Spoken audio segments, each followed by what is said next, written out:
establishing a permanent base on Mars, training artificial intelligence, keeping the lights on in the dead of the Arctic winter. These are three wildly different frontiers, but they all share the exact same physical bottleneck. To expand into these extremes, we need massive amounts of electricity.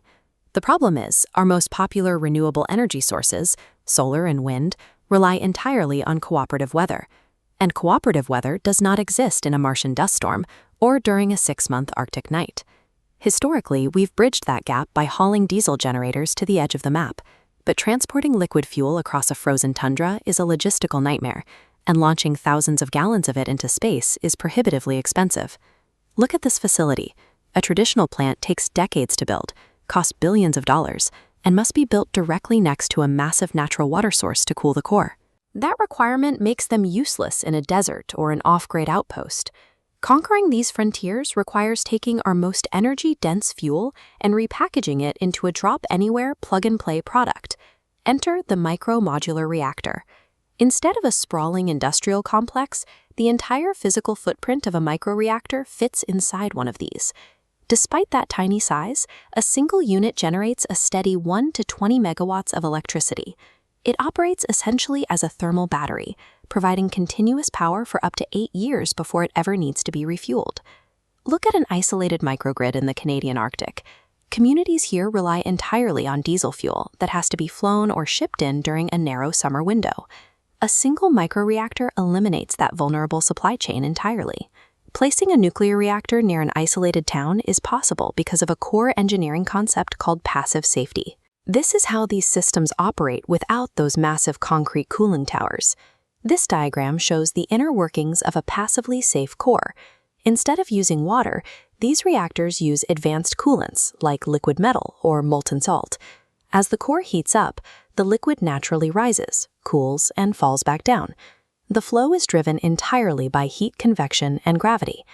If power is lost, gravity pulls control rods into the core, safely arresting the nuclear reaction without human intervention.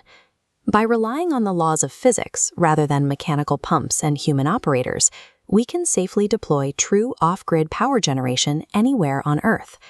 This geographical flexibility is now being tested far from the Arctic, at the center of our digital infrastructure. The artificial intelligence boom is placing an enormous, exponentially growing demand on the modern electrical grid. Data centers require baseload power, or 24/7 uninterrupted electricity.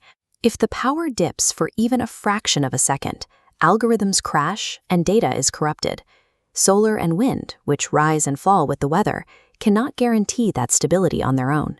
We are now seeing gigawatt-scale AI computing facilities drawing so much constant electricity that they threaten to overwhelm regional power grids.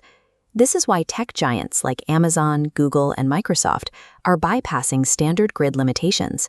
They are investing billions of dollars directly into small modular reactor technology to secure their own private, carbon-free energy supply. The electricity requirements for the next generation of artificial intelligence have reached a physical limit. To keep growing, tech companies are now being forced to take a direct hand in their own power generation. A moment of wonder. That same physical limit applies when we look up. In the coming decades, space agencies plan to establish permanent surface operations on the Moon and Mars. The defining constraint of interplanetary travel is mass. Every single kilogram launched out of Earth's gravity well costs thousands of dollars. We have to maximize the energy extracted from every ounce of cargo we send, a metric known as energy density. This visualization compares the energy output of standard chemical propellant to nuclear fuel. 1 kilogram of uranium yields 1 million times more energy.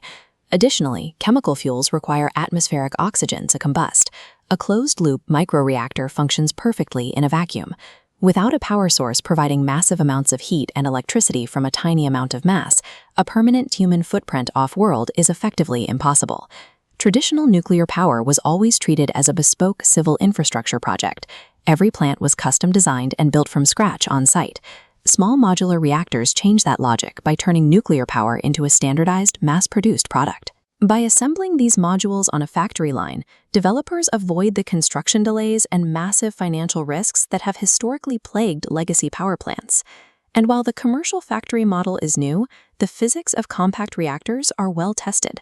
militaries have relied on small, highly reliable nuclear reactors to safely power naval submarines for over half a century. There are still significant hurdles to clear. Regulatory frameworks have to be updated to approve modular designs, and global supply chains for specialized parts and advanced fuels are still being built. But the trajectory is set. By shrinking and modularizing the power of the atom, we are removing the geographical and logistical constraints that have limited our progress for decades. We've successfully built a drop-in power source for our most difficult frontiers. How will these portable systems change your view on our energy future? Let us know in the comments below.